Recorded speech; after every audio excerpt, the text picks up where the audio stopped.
ഇന്ന് നമ്മൾ പോകുന്നത് ഇരവികുളം നാഷണൽ പാർക്കിലേക്കാണ്. മൂന്നാറിൽ നിന്നും കാന്തല്ലൂർ മറയൂരൊക്കെ പോകുന്ന റൂട്ടിൽ ഒരു 8 കിലോമീറ്റർ വന്നു കഴിഞ്ഞാൽ ഇരവികുളം നാഷണൽ പാർക്കിലെത്താം. ഇവിടുത്തെ എൻട്രി ഫീ എന്ന് പറയുന്നത് 200 rupees ആണ്. ഇരവികുളം നാഷണൽ പാർക്കിന്റെ വെബ്സൈറ്റ് വഴിയോ അല്ലെങ്കിൽ ഡയറക്റ്റോ വന്നിട്ട് നമുക്ക് ടിക്കറ്റ് എടുക്കാം. ഈ കാണുന്ന ബസ്സിൽ നമുക്ക് മുകളിൽ കൊണ്ടാക്കുകയും അവിടെ നിന്ന് ഒരു 1 കിലോമീറ്റർ നടന്നു കഴിഞ്ഞാൽ നമുക്ക് വരയാടുകളെ കാണാം. വരയാടുകൾ തന്നെയാണ് ഇവിടുത്തെ പ്രത്യേകത എന്ന് പറയുന്നത്. കാരണം വരയാടുകളെ സംരക്ഷിക്കുന്ന ഏക പ്രദേശമാണ് ഇരവികുളം നാഷണൽ പാർക്ക്.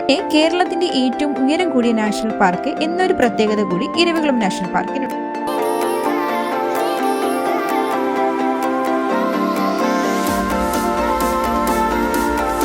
ഇനി നമ്മൾ പോകുന്നത് ലക്കം വാട്ടർഫോൾസിലേക്കാണ്.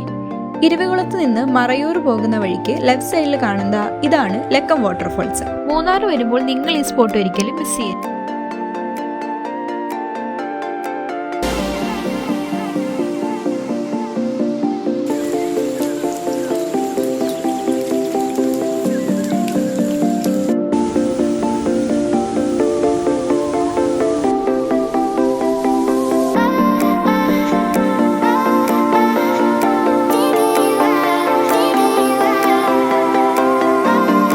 വെള്ളത്തിലിറങ്ങി ഈ തണുപ്പൊക്കെ മാറ്റാനായിട്ട് ഇനിയിപ്പോൾ നമുക്ക് ചൂട് കട്ടനോ നൂഡിൽസോ പഴംപൊരിയോ ഒക്കെ വേണമെന്നുണ്ടെങ്കിൽ അതിനുള്ള ഷോപ്പ് ഇതിൻ്റെ അടുത്ത് തന്നെ ഉണ്ട്. അങ്ങനെ ചിന്നാറും മറയൂർ ചന്ദനക്കാടുകളും ഒക്കെ കഴിഞ്ഞ് തമിഴ്നാടിന്റെ ഭാഗമായ ആനമല ടൈഗർ റിസർവിൽ എത്തിയിരിക്കുന്നു.